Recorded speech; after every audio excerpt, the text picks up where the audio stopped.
इतिहास में औरंगजेब को बहुत शुष्क, कठोर दिल वाला और स्त्रियों से दूर रहने वाला मुगल बादशाह कहा जाता है, लेकिन वो भी प्यार में 2 बार बहुत बुरी तरह गिरफ्तार हुआ। इसमें पहला प्यार उसे एक गाना गाने वाली हीराबाई से हुआ, जो बला की खूबसूरत और अधड़ क्रिश्चियन युवती थी। आमतौर पर यह माना जाता है कि औरंगजेब बहुत शुष्क मिजाज और धर्म के लिए कट्टर शासक था। हकीकत में औरंगजेब को कई बार प्यार हुआ था, जिसमें 2 प्यार के किस्से तो किताबों में लिखे मिल जाते हैं। पहला किस्सा तब का है जब वो एकदम युवा था। दूसरा किस्सा तब का है जब वो दिल्ली की गद्दी पर बैठा। उसका दिल बड़े भाई की बीवी पर आ गया था। इसके अलावा औरंगजेब का भी हरम था, उसकी एक चर्चित रखेल भी थी।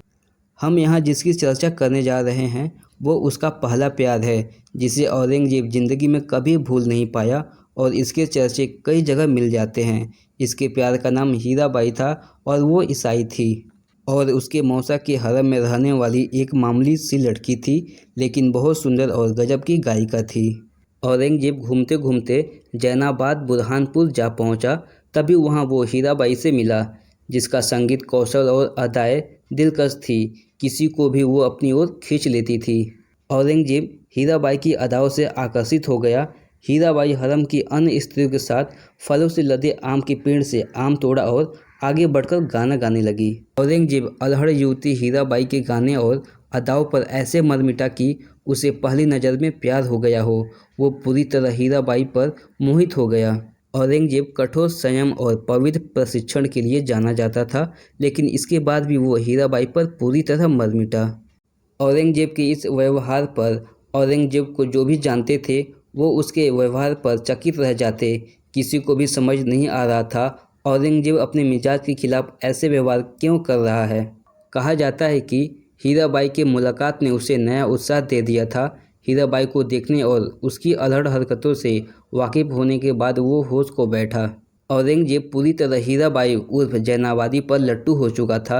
वह अब दक्कन में शासन प्रशासन के अलावा अगर कहीं वक्त गुजारता तो सिर्फ हीराबाई के साथ। हीराबाई का जादू उस पर किस तरह छाया, इसके उदाहरण मिलते हैं। एक बार की बात है, औरंगजेब बेगम जैनाबादी को खुश होकर बता रहा था कि वो उसे हिंदुस्तान की मलिका बनाएगा, उसके लिए कुछ भी कुर्बान करेगा और वो जो मांगेगी उसे वो देगा। जैनाबादी ने अपनी अदाओं में पाकपन लाते हुए शराब का एक प्याला उठाया और कहा, शराब तो पूरा तभी होता है जब शराब भी साथ हो। औरंगजेब ने बड़ी सरलता से कहा कि मैं 5 वक्त नमाज पढ़ता हूँ, शराब मेरे लिए हराम है। जैनाबादी ने तंज कसा, अभी तो दावा कर रहे थे कि मांग कर देखो, जो भी मांगोगी मिलेगा, लेकिन आप तो मेरे लिए शराब को होठों से नहीं लगाना चाहते। औरंगजेब ने कहा, अगर ये मेरे प्यार की परीक्षा है तो लाओ, मैं शराब पीऊँगा। उसने अभी जाम को होठों से सटाया ही था कि जैनाबादी ने यह कहते हुए प्याला तोड़ डाला। उसने कहा, मेरा उद्देश्य बस तुम्हारे प्रेम की परीक्षा लेने का था। कहा जाता है कि औरंगजेब उसके प्यार में डूबता ही चला गया और वो राजकाज के कामों में भी लापरवाह हो गया। इसी बीच जैनाबादी को किसी बीमारी ने दबोच लिया और उनकी मौत हो गई। हीराबाई औरंगजेब की ज़िंदगी में आंधी की तरह आई और तूफान की तरह चली गई। जिस तरह तूफान अपने पीछे वीरानी और बर्बादी का मंजर छोड़ जाता है, उसी तरह हीराबाई के जाने से औरंगजेब की ज़िंदगी वीरान हो गई। सच ही कहा गया है, प्यार तो वीरान का नाम है, मिलन तो उसका अंत है। दोस्तों, जिस इंसान को प्यार की इतनी समझ हो, अपने प्यार को पाने के लिए कुछ भी कर सकता हो, किसी भी हद तक जाना पड़े तो जा सकता हो, वो इंसान इतना कठोर और अत्याचारी कैसे हो सकता है, समझ नहीं आता। इससे भी बड़ी बात, औरंगजेब को केवल इस प्रेम कहानी से मत आंकिए। औरंगजेब बहुत जानकार और महान व्यक्ति था। दोस्तों, आप औरंगजेब के बारे में क्या सोचते हैं, हमें कमेंट करके ज़रूर बताएं। अगर ये वीडियो अच्छी लगी हो तो लाइक करें, अपने दोस्तों के साथ शेयर करें और आप इस चैनल पर नए हैं तो चैनल को सब्सक्राइब करें।